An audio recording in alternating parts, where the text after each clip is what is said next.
जी, आशुतोष, तो देखिए वाकई में लगता है इसलिए क्योंकि कोई गुमनाम कंपनी होती, कोई ऐसी कंपनी होती जिसके बारे में आप जानते नहीं हैं, उतना आपको पता नहीं है, किसी पर्टिकुलर एरिया तक ही सीमित कंपनी होती। लेकिन जो नाम है टीसीएस, मतलब देश की सबसे बड़ी आईटी टेक फर्म, जो सिर्फ भारत नहीं पूरी दुनिया में जिसका नाम है। फिर भले ही जैसा मैंने कहा कि कुछ और कई बार ये होता है कि एक घटना घटती है तो फॉलोअप में कुछ और चीज़ें, आजकल सोशल मीडिया का ज़माना है तो तुरंत होने लगती हैं। भले ही सिर्फ नाम आए हों, लेकिन टेक महिंद्रा और इन्फोसिस जैसी कंपनियों के नाम आ गए। तो अगर इतनी बड़ी कंपनियों के अंदर इस तरह की चीजें आ रही हैं जहां एचआर पॉलिसी पे, एडमिनिस्ट्रेशन पे सवाल हो जाएगा, तो मतलब एक सवाल मन में उठता है कि फिर बाकी छोटी मोटी कंपनियां जो कि हजारों लाखों की संख्या में देश में होंगी, अगर वहां कुछ होता होगा तो किसी को पता ही नहीं चलेगा। जी, बिल्कुल, ये बहुत ही सीरियस और गंभीर मामला है। देखा जाए तो जो पॉश एक्ट 2013 में जो बनाया गया, उसमें बहुत ही क्लियर डायरेक्टिव्स हैं कि जितने भी कंपनीज़, कोई भी ऑर्गेनाइज़ेशन हो जहां 10 से ज़्यादा अगर एम्प्लॉयी हैं, तो उनको जो है एक पॉश के हिसाब से इंटरनल कमिटी बनानी ही बनानी है। और जो कमिटी को जो चेयर करेंगी वो एक सीनियर जो है महिला होंगी, जो इसको चेयर करेंगी। और साथ में जो है 2 अदर एम्प्लॉइज़ होंगे और एक कोई एक्सटर्नल थर्ड पार्टी भी उसके अंदर जो है एक्सपर्ट रखा जा सकता है। इस तरीके का एक कमिटी बनाने का उसमें पूरी तरह से डायरेक्टिव्स है।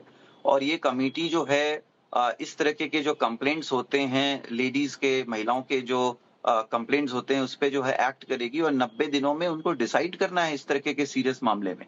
अब हम इस मामले में देखें तो जहाँ एसआईटी इन्वेस्टिगेट कर रहा है, उनका कहना है कि कुछ 78 ईमेल्स गए हैं और उस पे कोई एक्ट नहीं किया गया है। ऐसा एलिगेशंस जो है, ऐसा आरोप लगाया जा रहा है एचआर के बारे में भी। और देखिए कि पुलिस ने अभी जो है अरेस्ट भी किया है, 7 जनों को अरेस्ट किया है, अभी इन्वेस्टिगेशन चल रहा है। लेकिन अगर इस तरह से अगर पॉश का कंप्लायंस नहीं हो रहा है बड़ी-बड़ी कंपनीज़ में, तो ये एक बहुत सीरियस इश्यू है। और मुझे लगता है कि कहीं न कहीं इसमें एक पॉश ऑडिट करने की ज़रूरत है। हर एक सच जितने भी इस तरह के जो ऑर्गेनाइज़ेशन है वहाँ पे पॉश ऑडिट का भी रिपोर्ट का एक सिस्टम बनाने की ज़रूरत है, ताकि इसमें क्लैरिटी रहे कि कौन-सा ऑर्गेनाइज़ेशन जो है प्रॉपर तरीके से जो है पॉश पे काम कर रहा है, इंटरनल कमिटी उसकी जो है पूरी तरह से कैपेबल है और जो हमारा जो लॉ बना हुआ है उसका प्रॉपर कंप्लायंस हो रहा है।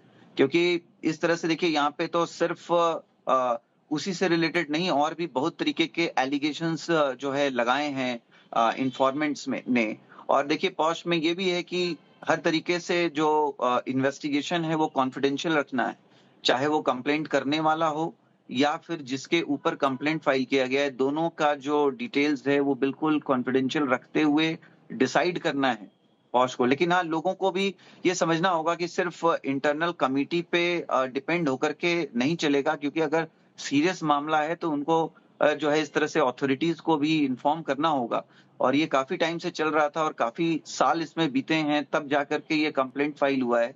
अगर इस तरह से इश्यूज़ रहते हैं तो मुझे लगता है कि लेडीज़ जो है वो बाहर भी कंप्लेंट कर सकती हैं अथॉरिटीज़ में कि ये प्रॉब्लम्स वो फेस कर रही हैं। ऐसा नहीं है कि पूरी तरह से सिर्फ इंटरनल कमिटी पे ही डिपेंड होने डेफिनेटली, की ये ज़रूरत तो है। जिस तरह का वो तो मामला एक आया प्रोसेस है। सामने, हाँ, बिल्कुल जी। आशुतोष, ये इंटरनल कमिटी से तो बहुत आगे का मामला लगता है। सोनिका,